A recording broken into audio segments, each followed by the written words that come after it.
Guys, आज हम पढ़ेंगे कूलम्ब्स लॉ। अब तक हमने पढ़ा है कि दो सेम चार्जेस के बीच फोर्स ऑफ रिपल्सन होता है और दो डिफरेंट चार्जेस के बीच फोर्स ऑफ अट्रैक्शन लगता है। अब वो फोर्स ऑफ अट्रैक्शन और रिपल्सन कितना लगता है, कितना उसका मैग्नीट्यूड होगा, वो हम कूलम्ब्स लॉ में पढ़ेंगे। तो कूलम्ब्स लॉ क्या कहता है? It states that the force of interaction between any two point charge is directly proportional to the product of the charges and inversely proportional to the square of distance between them।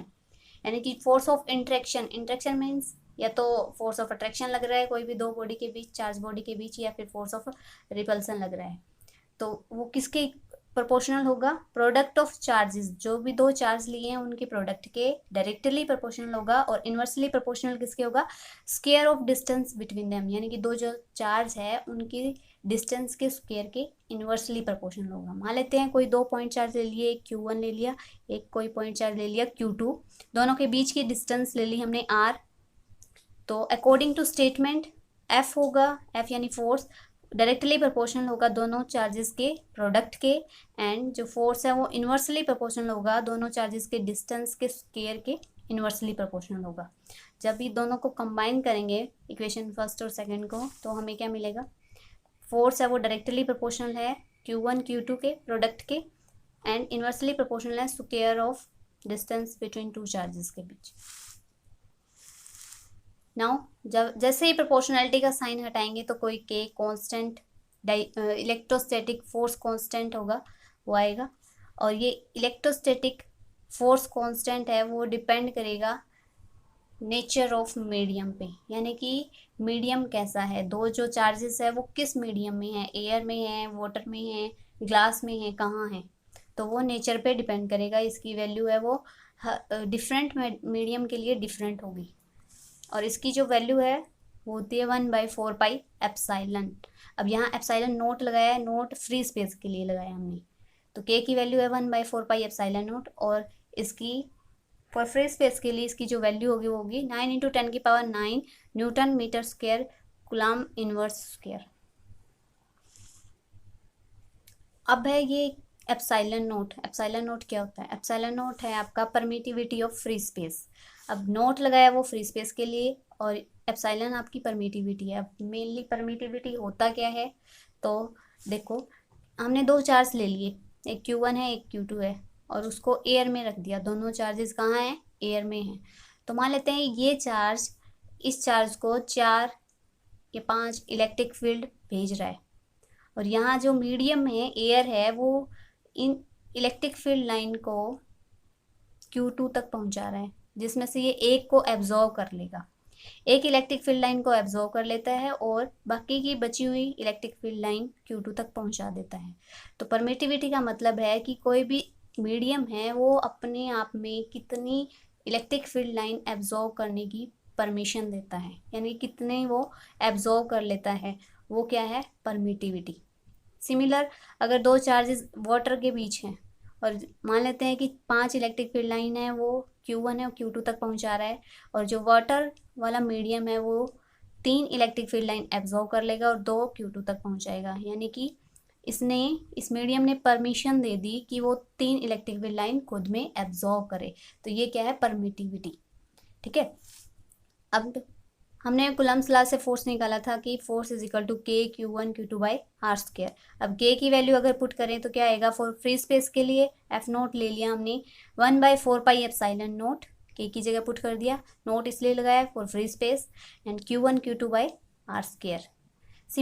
Similar अगर किसी medium की बात हो तो हम FM ले लेते हैं कि कोई अदर मीडियम है, वाटर है या ग्लास है, तो 1/4 pi epsilon M Q1 Q2/r²। दोनों इक्वेशन को अगर डिवाइड करवाएं, डिवाइड इक्वेशन 3/4, क्या मिलता है? F0/FM। दोनों इक्वेशन को डिवाइड करवाते हैं तो हमें मिलता है एप्साइलन/एप्साइलन नोट, यानी कि जो आपका फोर्स होगा वो एप्साइलन यानी कि परमिटिविटी के इनवर्सली प्रोपोर्शनल होगा उस मीडियम में।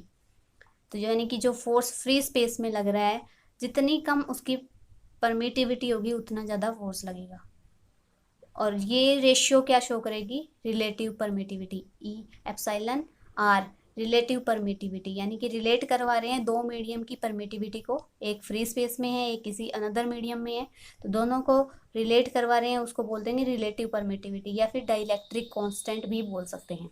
और इसकी जो वैल्यू होगी वो कैसे निकालेंगे, अभी हमने देखा कि आपका के है वो किसके इक्वल है, 1/4 पाई एप्साइलन के इक्वल है, या एप्साइलन नोट ले लो, एप्साइलन नोट के इक्वल है, तो यहाँ से एप्साइलन नोट की वैल्यू आ जाएगी,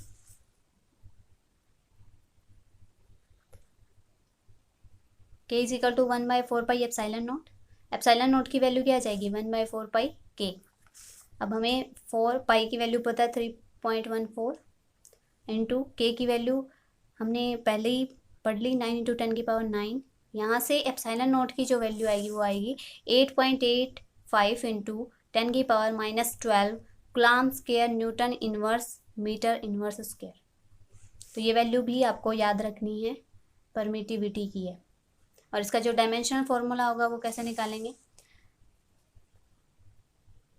आपने ये फॉर्मूला पढ़ा है कि F is equal to 1/4 pi epsilon naught Q1 Q2/R²। यहाँ से एप्साइलन नोट इधर चला जाएगा, फोर्स इधर आ जाएगा, तो ये फॉर्मूला बन गया। यहाँ से Q1 Q2 को कैसे से मेजर करेंगे, AT में, डायमेंशनल फॉर्मूला कहाँ से आया ये, क्योंकि आपको पता है करंट होता है वो क्या होता है, चार्ज बाय टाइम, और चार्ज अगर निकालें तो वो क्या हो जाएगा, I × T करंट। करंट को किस में मेजर करते हैं, एम्पियर में, टाइम T, डायमेंशनल फॉर्मूला के लिए। तो ये यहाँ से आया है AT, Q2 के लिए भी AT, और फोर्स का डायमेंशनल फॉर्मूला आपको याद ही होना चाहिए, M1 L1 T-2, ये 11th क्लास में आप बार बार पढ़े हो। और R² लेंथ होगी है, L2। नेट जो डायमेंशनल फॉर्मूला आ जाएगा वो क्या आ जाएगा, परमिटिविटी का, M-1 L-3 T4 A2। ये क्या हो जाएगा, dimensional formula of permittivity, electrical permittivity भी बोल सकते हैं। तो ये था कूलम्ब्स लॉ, आई होप समझ आया होगा। और इसकी PDF है वो मैं आपको डिस्क्रिप्शन में दे दूँगी, वहाँ से देख लेना। कोई भी डाउट्स हो वो आप मुझे कमेंट करके बता देना।